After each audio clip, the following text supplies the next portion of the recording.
me a god. They call me a god.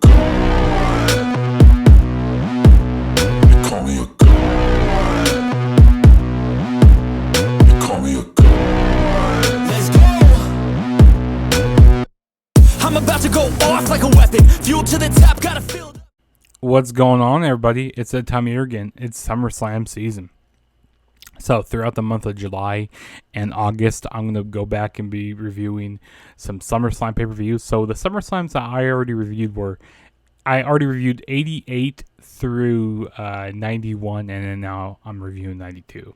So, like I said, today we're going to be talking about WWE SummerSlam 1992, which the show aired on August 31st, 1992, which they were in London, England at Wembley Stadium.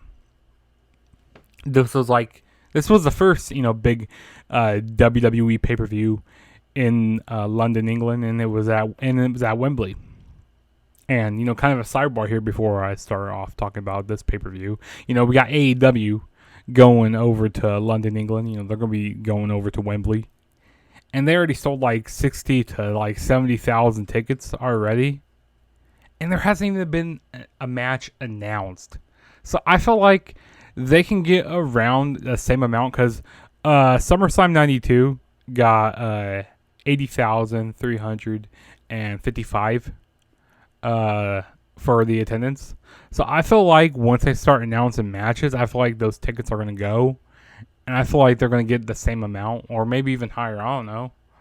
But yeah, I feel like All In's going to get the same amount, which it's kind of crazy, And these pay-per-views this year outside of the US and in these different countries have been really fun to watch. But yeah, I just kind of want to touch on that a little bit. But yeah, SummerSlam 92. Like I said, the show aired on August 31st, 1992 from London, England at Wembley Stadium. So this was a great main event, for the Intercontinental title. Bret Hart and British Bulldog, one of the best SummerSlam main events of all times. And there's this but then again, people say, oh, this is a really great, this is amazing pay-per-view. But when you're looking at the whole card, some of the undercard doesn't look that good. And a lot of matches during this time were very short. A lot of them ended in DQ or countout finishes. So there's this big misconception with this pay-per-view, oh, this is the best SummerSlam of all times. It has a great main event, but I wouldn't say it's necessarily the best SummerSlam of all times. But I've already wasted enough time. Let's go ahead and start off with this review. So, the first match that kicked off the show was, we had a tag team match. We had the Legion of Doom, Hawk and Animal going up against Money Incorporated, Ted DiBiase, and Aaron R. Shyster with Jimmy Hart in the corner. I'm basically kind of the only really thing I have to say about this match is the Legion of Doom were really over in this match. And I got to say that the teams, both these teams, they didn't look like they were in the best, had the best of chemistry going on in this match. And especially with Ted DiBiase and Aaron R. Shyster. It seems like, they were kind of a little step behind, than they were a few years ago, like in the golden era, in 91. But I don't know. Seems like they were a little bit, they weren't all in sync here. But the Legion of Doom ended up winning the match. They ended up hitting a power slam or scoop slam onto Ted DiBiase to pick up the win. So the Legion of Doom won here. Nothing too crazy. I thought it was a solid opener. They got about 15 minutes to work in the match. I thought it was okay. And then the next match, okay, this is where this is a nauseating match. This is very this is a very underwhelming match here. So we had Nails going up against Virgil, which Nails is his character. He's kind of an ex-convict type of guy. He's in an orange jumpsuit. He kind of apparently had a few going on with Big Boss Man or something. I don't know the whole situation behind that. But yeah, Nails Yeah, I mean, he ended up winning here. It was a very, very short match. And then after this, he really went nowhere. And apparently, like not too long after this, he had a falling out, with WWE and then like with Vince. And apparently, he actually tried to actually attack Vince. He went after Vince in real life one time. So yeah, this was basically the only times I really seen Nails, but yeah, he was not that good. And so we're gonna move on to the next match, which we had was the model Rick Martel going up against Shawn Michaels with Sensational Sherry in the corner of Michaels. So basically, this whole match, so both these guys, this was like a handsome men match. Like both guys were like a pretty boy match. Both were good looking and all that. And throughout the match, prior to this match, they agreed to not hit each other in the face, because they're both good looking, and they wanted to be gentlemen about that. Basically, this kind of whole storyline, it kind of revolved around Sensational Sherry, because Shawn Michaels, he costed Rick Martel winning the IC title. He costed him the IC title, and then Rick Martel started targeting Michaels. And Sensational Sherry, Rick Martel came down the ringside one time. He started winking at Sensational Sherry, and Sherry was kind of winked back, So they were fighting over this, pretty good looking woman. And also, I gotta tell you, Sherry's outfit that she was wearing, oh my god, I didn't know she had that much booty meat. Like, man, that was so good. But yeah, basically they were fighting over Sensational Sherry here. Like there was one point in the match where Sensational Sherry, she faked a faked fainting, faked the faint, which was very interesting. And I mean the match was okay, both these guys are basically heels. I mean Rick Martel was more of like a tweener, but still, he was more of a heel though. And there was one point where Shawn Michaels was just getting very frustrated with Rick Martel because he was being, doing very athletic moves, and he was working faster than Michaels. But like I said, Sensational Sherry, she faked the feint, and they both were fighting over it, like who caused it and all that. And they both, Michaels and Rick Martel, they were fighting up towards the ramp, and they ended up getting counted out. They both tried taking. They both end up getting counted out, and then Michaels ends up trying to take Sherry backstage, but then Rick Martel comes back for more and then attacks Michaels again, and then now Rick Martel was trying to carry Sherry off, and then Michaels attacks him again, and eventually it all backfires on Sensational Sherry, where she gets like water poured in her face, and then Michaels chases after Rick Martel, and she's just left out there by herself with no man. So it's all backfired on her, which I thought was very interesting. And this was basically the beginning of the end with Michaels and Sherry, which Michaels didn't need Sherry anymore. And when Sherry and Michaels first when Michaels first got her as a manager, it was a really big deal because she's managed a lot of big names. She managed Macho Man, Randy Savage. So you thought that Shawn Michaels was a really big name. But yeah, like I said, this match ended in a double count out.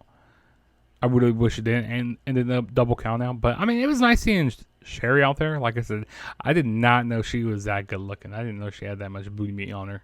But yeah, she was looking really good. And then the next match we had was a tag team match for the WWF Tag Team Championships. We had the Natural Disasters, Earthquake and Typhoon, which Typhoon went under the name Tugboat earlier, going up against the Beverly Brothers. I'll say this: I thought it was a fine wrestle match. For how big Earthquake and Typhoon are, I thought that was okay. But I think the match kind of went on a little too long. They got 10 minutes to work here. I feel like this match could have been cut in half. They could have worked like 5 minutes here, I think that would have been fine. But and also the crowd was really surprisingly behind the babyface team of Earthquake and Typhoon.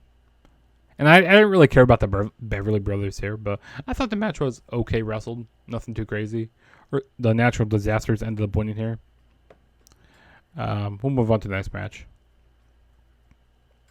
Oh, God. This match was just a disaster here. So we had Crush going up against the Repo Man. Yeah, this match is very, like I said, this is terrible. A waste of time here. Yeah, Repo Man, he didn't give very much offense in this match. Crush, I don't even know what kind of like attire he was wearing. He just looked like this purple and like orange, or whatever kind of attire he was wearing. It was not working for him. He ended up winning the match though in like very short fashion. Yeah, this match was not here. This match is skippable. And you know, I think the best Crush I've seen was when he was a part of Demolition. Other than this, like this Crush here wasn't for me. Yeah, this match wasn't it.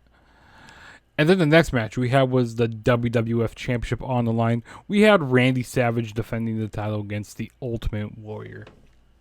And this was a very enjoyable match. I enjoyed this a lot. I gotta say this.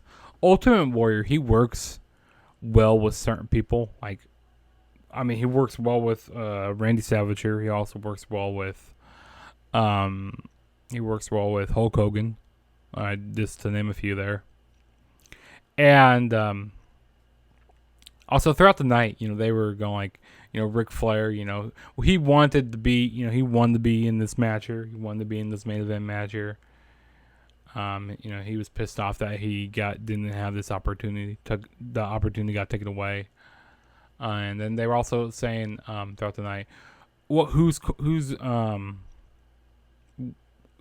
is Mr. Perfect going to be in? Is it going to be in Macho Man's, or is it going to be in Ultimate Warriors? So they were saying that throughout the night. Yeah, I thought this, and I tell you what, if it was Ric Flair and Ultimate Warrior, this match would have not been as good as we had with Randy Savage and Ultimate Warrior. Because Flair likes to call a lot of spots. He likes to call a lot of matches. And, yeah, I don't think that would have worked well with Ultimate Warrior. Because Ultimate Warrior, like I said, he only works well with a certain amount of people. And I got to say this. This match was not as good as the WrestleMania 7 match between Savage and Warrior. But, I mean, this was still, you know, a fine match here. Nothing crazy. Nothing, like, not crazy spots. You know, just a classic, you know, classic wrestling match here. You know, they were doing some like nice, you know, atomic drops, you know, some nice moves with the knees and like nice, you know, some chain wrestling here. It was okay for what it was, nothing crazy, like I said. And then throughout the match, you know, we had Ric Flair and Mr. Perfect come down, and on commentary saying, "Oh, who's Mr. Perfect going to side with? Is he going to side with, like, who's going to sell out? Is it going to be Ultimate Warrior? Or is it going to be Randy Savage?" So they were kind of putting that in people's minds. But in the end, we had I think it was Mr. Perfect. He hit, I think it was Ric Flair. He hit Ultimate Warrior with the chair. And then Randy Savage, he was looking very suspicious. You know, he kind of was, you know, very distracted. So he tried doing, Randy Savage tried doing an elbow drop onto Flair. No, it was Mr. Perfect who did the chair shot. And then Randy Savage, you know, he tried doing the elbow drop on the Flair on the outside, but hurt his knee.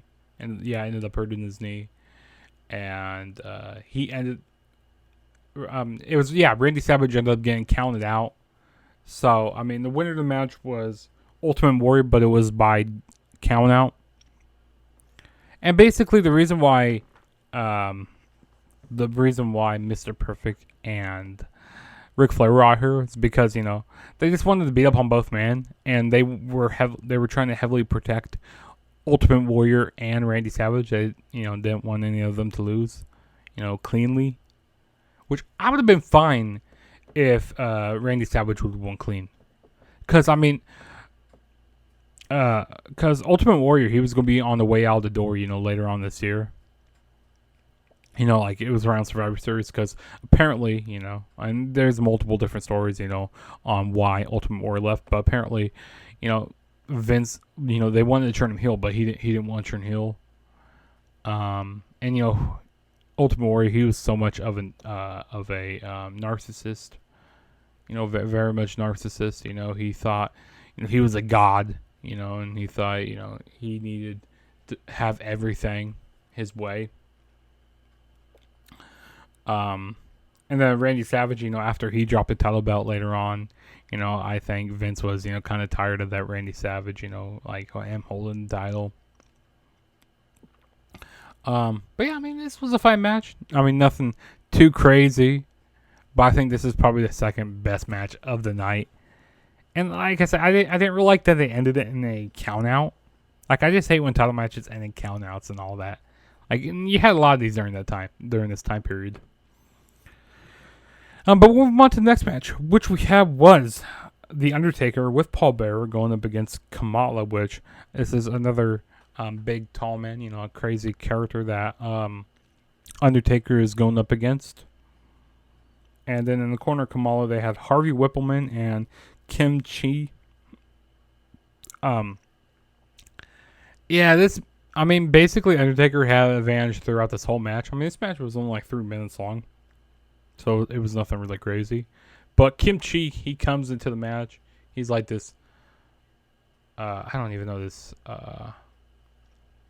he has like on this African like desert type of wear and like this face mask over his face.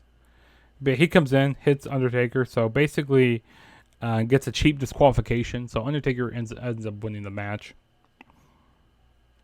And Kamala, he tried going attacking Undertaker more, but Undertaker he rises up, he gets up. Kamala thinks Taker's out, but Kamala gets chased by the Undertaker, backstage, back to the locker rooms. So, I mean, yeah, that was basically that. I mean, the fans are really behind Undertaker here, and it's crazy that like after a year, they turn Taker face. It seems like he was going to be heel for a lot of years, but yeah, it's crazy, how quick they turned to babyface, and people really enjoyed watching Undertaker because he was just so much of a spectacle. But yeah, Undertaker ended up winning by DQ. And then, so apparently before the main event, there was apparently, for the fans in attendance, there was a dark match between Tatanka and the Berserker. I mean, Tatanka ended up winning the match. Like, they don't have this on the network, or on Peacock. They don't have this on there, and they don't have it on the DVD. So, I think it's interesting. I never seen the match. I might go look for it sometime. But apparently, it's a really short match. It looks like it only got like 5 minutes that I'm looking on here right now. But yeah, Tatanka ended up winning. Like, they ended up doing the dark match. But now, we'll move on to the main event, which we had was the WWF Intercontinental Championship on the line. We have Bret Hart defending title against British Bulldog. And this was an amazing match. And, Bret Hart, he pitched the idea to Vince McMahon. He said, hey, let me and Davey Boy wrestle, in Wembley Stadium. And you basically, you won't be disappointed, He said, put on a great match, and that they will sell out here, and they will get a lot of buys. And Bret Hart, he was right here. I mean, to have Vince McMahon put all the trust in Bret Hart, just have put out here, a classic good wrestling match. I mean, this was basically saying, okay, can Vince trust Bret Hart here?